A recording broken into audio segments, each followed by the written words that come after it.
The rule of thirds is a fundamental principle in photography and visual arts that helps create balanced, engaging, and dynamic compositions.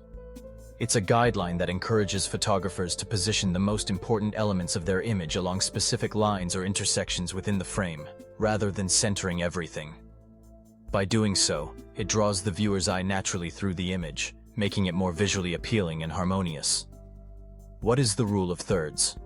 Imagine dividing your camera's frame into a 3x3 grid, creating 9 equal parts. This is done by drawing 2 equally spaced horizontal lines and 2 equally spaced vertical lines across the frame. The result is a grid with 4 intersection points, often called power points or crash points, and lines that guide where to place your subject or key elements. The rule of thirds suggests that placing your subject or key elements along these lines or at their intersections creates a more balanced and dynamic composition compared to placing everything in the center of the frame. The human eye is naturally drawn to these off-center points, making the image feel more natural and interesting. Why use the rule of thirds? Creates balance. Centering a subject can feel static or predictable. Off-center placement along the grid lines or intersections adds visual interest and balance. Guides the viewer's eye. The intersections and lines act as natural focal points, guiding the viewer's attention through the image in a pleasing way. Enhances storytelling. By leaving space around the subject, negative space, you can provide context, emphasize movement, or create a sense of depth. Versatile. Across genres, the rule of thirds works for landscapes, portraits, street photography, macro shots, and more, making it a universal tool for photographers. How to apply the rule of thirds? Visualize or enable the grid. Most cameras and smartphones have a grid overlay feature in their viewfinder or screen settings. Turn it on to display the 3x3 grid while composing your shot. If your camera doesn't have this feature, mentally divide the frame into thirds both horizontally and vertically. Position key elements, subjects. Place your main subject, e.g., a person, animal, or object, along one of the vertical or horizontal lines. For example, in a portrait, align the subject's eyes or face along the top horizontal line or one of the vertical lines.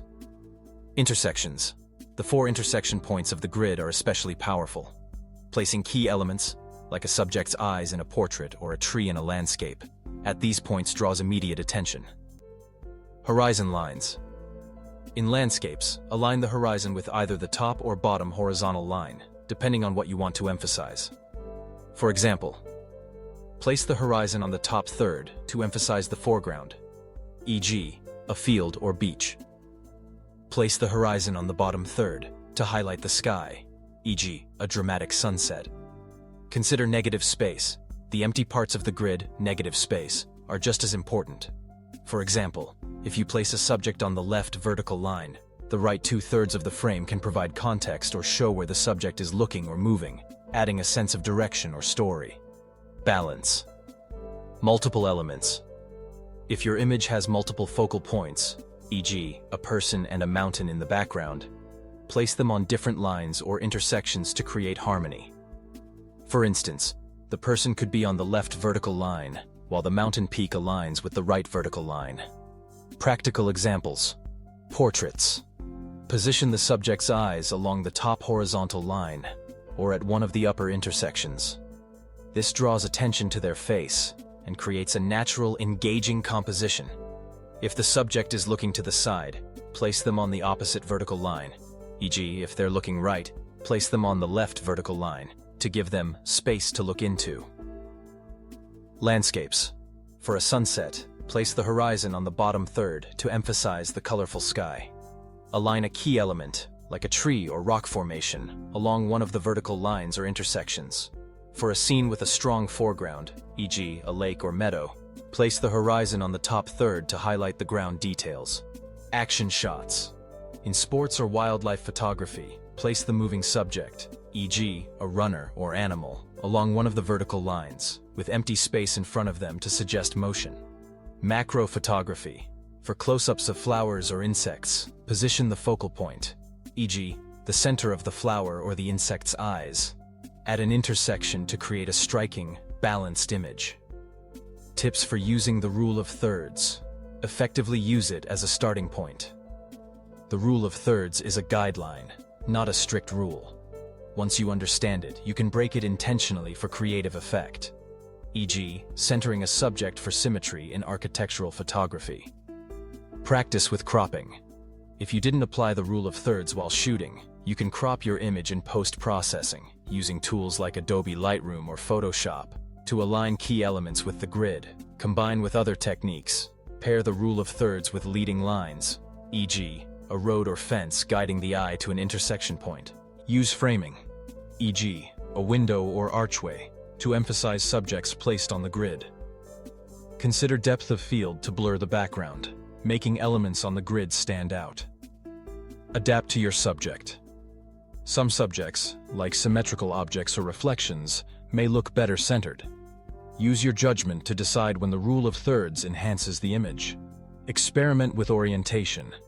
The rule of thirds works in both horizontal and vertical portrait orientations.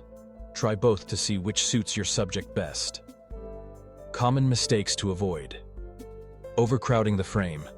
Placing too many elements on the grid lines or intersections can make the image feel chaotic. Keep it simple and prioritize one or two focal points. Ignoring negative space. Leaving too little space around the subject can make the image feel cramped.